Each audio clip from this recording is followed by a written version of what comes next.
Hi అండి. ముందు వీడియోలో ఈ బ్లౌజ్ కటింగ్ చూపించాను. స్టిచ్చింగ్ ఏమీ ఎక్కువ చూపించట్లేదండి. ఇంపార్టెంట్ పాయింట్స్ మాత్రమే మీతో షేర్ చేసుకుంటున్నాను. నార్మల్‌గా చాలా వీడియోస్‌లో మొత్తం ఫుల్ వీడియో కూడా పెట్టిన రోజులు కూడా ఉన్నాయి కదా!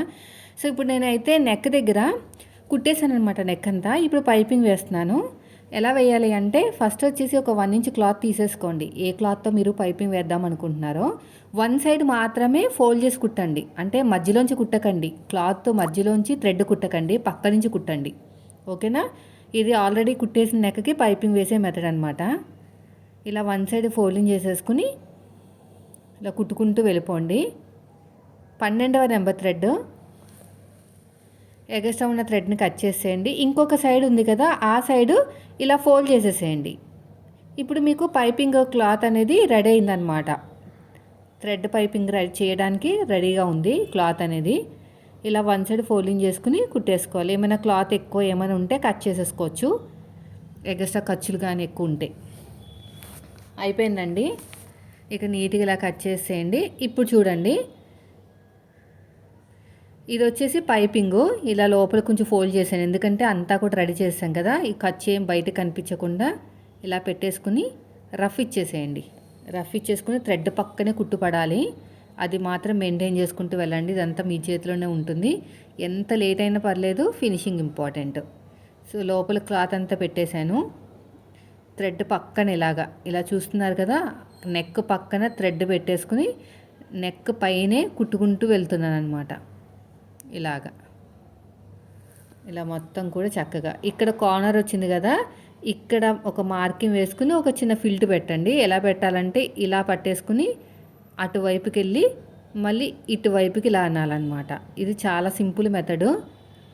మీరు కట్ వర్క్కి పైపింగ్ వేయాలన్నా కదా సరే, ఇదే మెథడ్ అనమాట. ఓకేనా? చూసుకోవాలి 1-2 సార్లు. సూదిని కిందకి దింపి పాదాన్ని పైకి లేపి ఇలా నీట్గా స్టిచ్ చేసుకుంటూ వెళ్ళిపోవాలి. థ్రెడ్ పక్కనే కుట్టుపడాలి. అది మాత్రం బాగా గుర్తుపెట్టుకోండి. ఇక్కడ స్కిప్ అయిపోయింది వీడియో, దారం అయిపోయిందనమాట. ఇంకోండి, ఇక్కడ మార్కింగ్ వేయండి.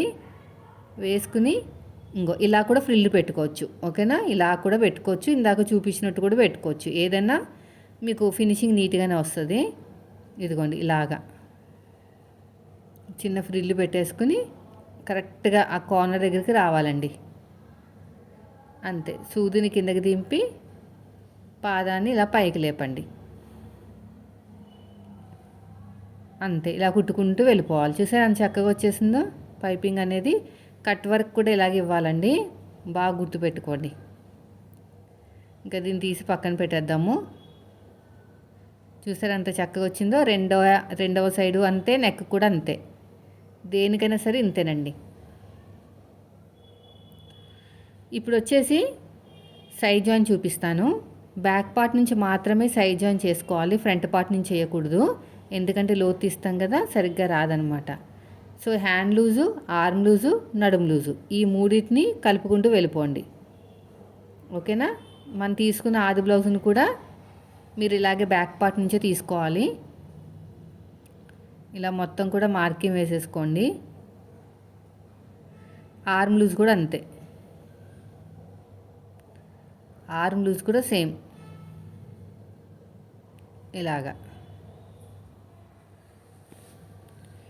ఆర్మ్ లూజ్ దగ్గర కూడా ఒక మార్కింగ్ వేసేసుకోండి. మీకు కనిపిస్తుంది కదా, ఇలాగనమాట. ఇలా స్ట్రైట్గా. తర్వాత ఇక్కడ కూడా అంతే. నడుము దగ్గర ఆల్రెడీ ముందుగా రెడీ చేసి పెట్టేసుకున్నాను. నడుము దగ్గర ఇలా స్ట్రైట్గా వెళ్ళిపోవాలి. రఫ్ ఇచ్చేసేయండి. మళ్ళీ ఉల్టా తిప్పేసుకుని ఇంకొక మార్కింగ్ అయితే చేసుకోండి.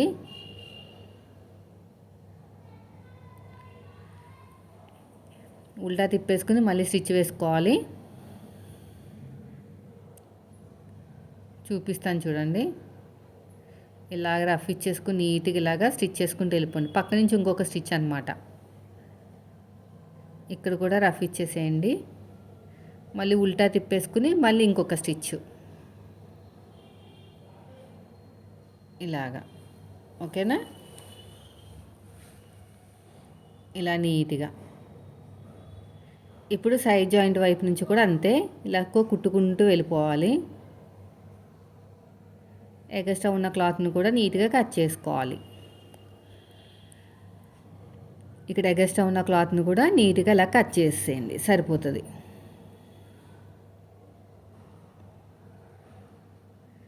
అంతేనండి. రెండో సైడ్ కూడా అంతే సేమ్.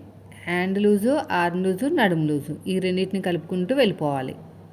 హ్యాండ్ లూజు ఫస్ట్, తర్వాత వచ్చేసి ఆర్మ్ లూజు, తర్వాత వచ్చేసి నడుము దగ్గర ఇలా స్ట్రైట్గా వచ్చేసేయండి. ఇక్కడ కూడా అంతే, ఇలా కుట్టుకుంటూ వెళ్ళిపోవాలి.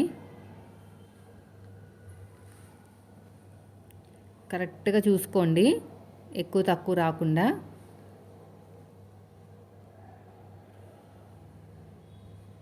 ఇలా అన్నమాట. ఇక్కడ కూడా రఫ్ ఇచ్చేసేయండి. మళ్ళీ ఇంకొక స్టిచ్ పాదం ఇంచు డిఫరెన్స్ తోటి ఇంకొక స్టిచ్ అయితే వేసేసుకోవాలి. పాదం ఇంచు డిఫరెన్స్ ఉండాలండి, లేదంటే కుట్టు విప్పుకుంటే మళ్ళీ వాళ్ళకి కొంచెం లూజ్ అవ్వాలి కదా, అందుకుని ఇలాగా. తర్వాత ఉల్టా తిప్పేసుకొని ఇంకొక స్టిచ్,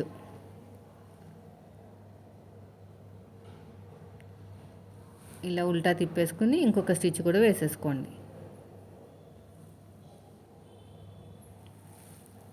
ఇలాగా ఉల్టా తిప్పుకొని ఇంకో స్టిచ్ వేసుకుని మొత్తానికి 3 కుట్లు కుట్టిన తర్వాత ఇంకో కుట్టు వేసేసేయాలి. ఇలా చక్కగా, ఎక్కువ తక్కువ ఉంటే చూసుకోండి. అంతేనండి. ఎగస్ట్రా ఉన్న క్లాత్ నీట్గా కట్ చేసేయండి. చూసారు కదా ఎంత సింపుల్గా అయిపోయిందో. కటింగ్ పెట్టాను, ఎవరికైనా ఇంట్రెస్ట్ ఉన్న వాళ్ళు ఖచ్చితంగా చూడండి. సో వీడియో నచ్చితే మాత్రం ఖచ్చితంగా లైక్ చేయండి.